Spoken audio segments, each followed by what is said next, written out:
तो दोस्तों, इस समय इजराइल पैलेस्टीन को लेकर कई सारे क्वेश्चंस आप लोगों के मन में है, कई सारे कंफ्यूजन्स हैं और आप अपने कई सारे डाउट्स को मेरे अलग अलग वीडियोस में नीचे कमेंट करके मुझसे पूछते भी हैं। तो अब उस तरह की एक खबर निकल कर आ गई है जहां पर एक मौका बनता है कि मैं आपके सारे कंफ्यूजन्स दूर कर दूं। सबसे पहले तो ये कि इजराइल भला पैलेस्टीन की इतनी जमीनें कैसे कब्जा लेता है। इसके अतिरिक्त जैसे इजराइल के ऊपर हमला हुआ तो हमारे प्राइम मिनिस्टर मोदी एक ट्वीट करके इस हमले को कंडेम करते हुए इजराइल के साथ खड़े होने की बात करते हैं, लेकिन फिर एक रेजुलेशन आता है, उसमें भारत अब्सटेंस कर देता है, भाग ही नहीं लेता, ना तो पक्ष में वोट करता है ना विपक्ष में वोट करता है। और अभी मैंने थंबनेल पर लिखा कि इजराइल ने दिया जलाने के लिए कहा और हम लोगों ने उसका दिया बुझा दिया, यानी यूएन में भारत द्वारा इजराइल के खिलाफ वोटिंग की गई। तो वहीं पर भारत की आधी पॉलिटिकल पार्टीज पैलेस्टीन को समर्थन क्यों कर रही है, क्यों इजराइल के खिलाफ बातें करती है। इसके साथ साथ वो जो अटल बिहारी वाजपेयी जी का एक वीडियो वायरल हुआ है जिसमें वो पैलेस्टीन के समर्थन में बात करते हुए नजर आ रहे हैं। तो ये सारी चीजें हैं क्या, हम लोग इजराइल के पक्ष में हैं, इजराइल के खिलाफ हैं, हम लोग पैलेस्टीन के पक्ष में हैं, उसके खिलाफ हैं, या फिर हम लोग न्यूट्रल हैं कि अब्सटेंस कर देते हैं। तो ये सारी कुछ चीजें कैसे चल रही है, क्या हो रहा है, इसके बारे में आपको जानना जरूरी है।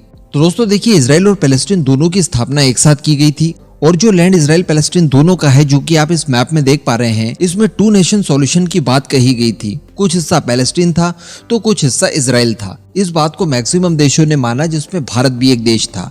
अब जैसे इजराइल और पैलेस्टीन दोनों की स्थापना कर दी गई, वैसे ही दुनिया भर के देशों द्वारा इन देशों को रिकॉग्नाइज करवाने की बात सामने आई, यानी यूएन द्वारा ये प्रस्ताव रखा गया कि अब दुनिया के जो बाकी देश हैं वो एक एक करके इजराइल और पैलेस्टीन को एक देश के तौर पर मान्यता दे दीजिए। तो जहां पर अरब देशों के द्वारा इजराइल को मान्यता नहीं दी गई और उसे एक देश के तौर पर स्वीकार नहीं किया गया, तो वहीं पर पश्चिमी देशों द्वारा इजराइल को एक देश के तौर पर मान्यता दी गई। अब अगर वहीं पर भारत की बात की जाए तो भारत अरब देशों के बाद उन पहले देशों में से एक था जिसने पैलेस्टीन को एक देश के तौर पर रिकॉग्नाइज कर दिया। लेकिन भारत की ये पॉलिसी काफी लंबे समय तक चलती रही और भारत ने अच्छे संबंधों के बावजूद इजराइल को एक देश के तौर पर मान्यता नहीं दी।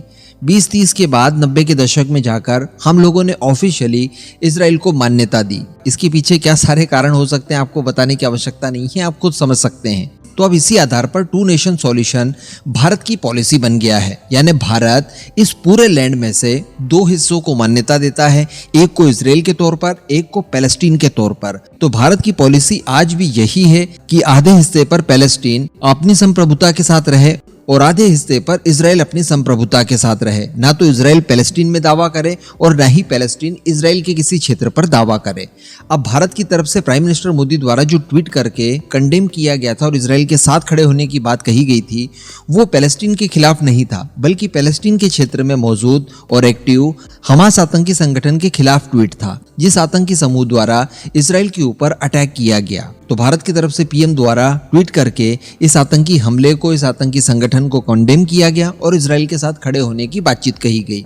अब उसके बाद जो रेजुलेशन आया कि यहाँ पर सीज फायर कर दिया जाए, जिसमें मानवीय आधारों का उल्लेख किया गया था, उस सीज फायर के हम लोग ना तो पक्ष में थे ना ही खिलाफ थे, क्योंकि अगर पक्ष में खड़े होते तो ऐसा लगता कि शायद हम लोग हमास के भी पक्ष में हैं, क्योंकि हमास की तरफ से भी कहाँ सीज फायर किया गया और शुरुआत तो उन्हीं ने की। अब उन्हीं ने जब शुरुआत की तो इजराइल का भी हक बनता है, उसके पास राइट है कि वो अपने सेल्फ डिफेंस में इस खतरे के खिलाफ लड़ ले।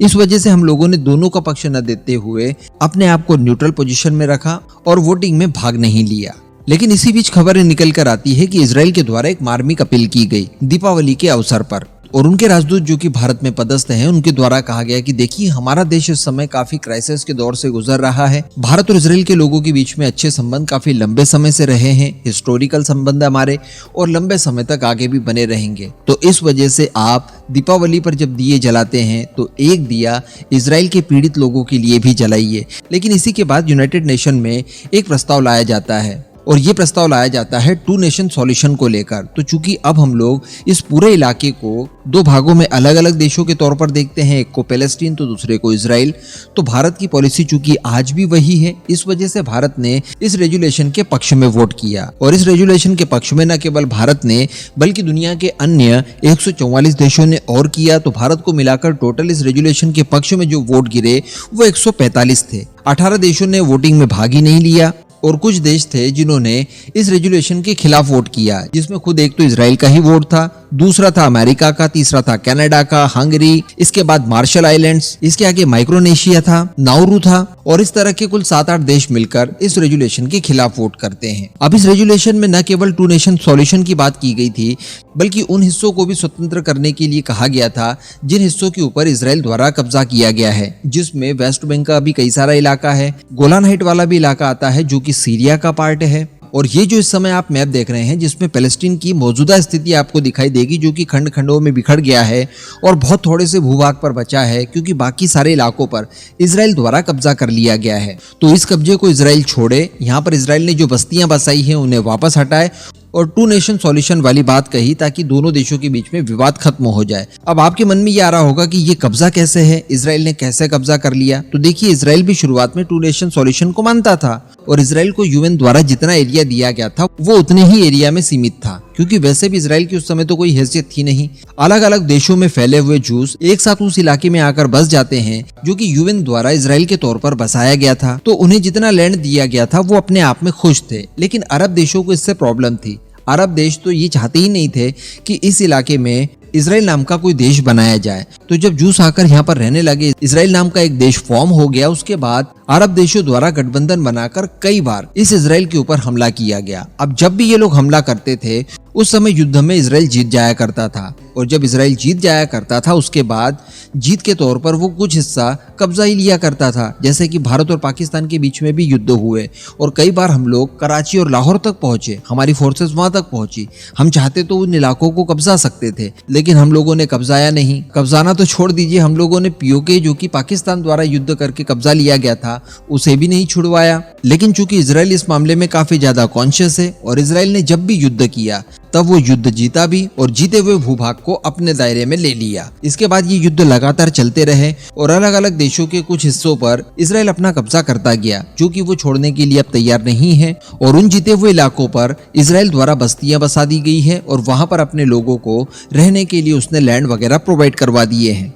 अब जो अटल बिहारी वाजपेयी जी का वो जो वीडियो वायरल होता है जिसमें वो इजराइल के कब्जे को हटाने की बात करते हैं और पैलेस्टीन के पक्ष में बात करते हुए दिखाई देते हैं, वो एक्चुअली यही सारी बातें हैं कि इजराइल द्वारा जो जमीनें इन युद्धों के दौरान कब्जाई गई है उन्हें वापस छोड़ दिया जाए और जो भूभाग एक्चुअली यूनाइटेड नेशन द्वारा 2 देशों के तौर पर बांटा गया था उन देशों में वापस से बांट दिया जाए और शांति पूर्वक रहे, जो कि इस समय ना तो इजराइल को पसंद है और ना ही पैलेस्टीन को पसंद है। यानी 2 नेशन सॉल्यूशन अगर वापस से लागू कर भी दिया जाता है, इजराइल सारा कब्जा छोड़ देता है और 2 नेशन अलग अलग हो जाते हैं, एक तरफ पैलेस्टीन एक तरफ इजराइल, उसके बावजूद भी इस इलाके में शांति नहीं आनी है। कारण यह है कि अरब देश चाहते ही नहीं कि किसी भी हिस्से पर, छोटे से छोटे हिस्से पर भी जूस लोग आकर अपने देश को इजराइल के नाम से संबोधित करें। तो ये सारी प्रॉब्लम्स थी जिनके ये सारे सॉल्यूशन थे और बताया जा रहा है कि इस बार भारत द्वारा इजराइल के खिलाफ वोट किया गया। लेकिन अगर इंटरनली देखा जाए तो भारत ने वही किया जो कि भारत की पॉलिसी शुरुआत से थी,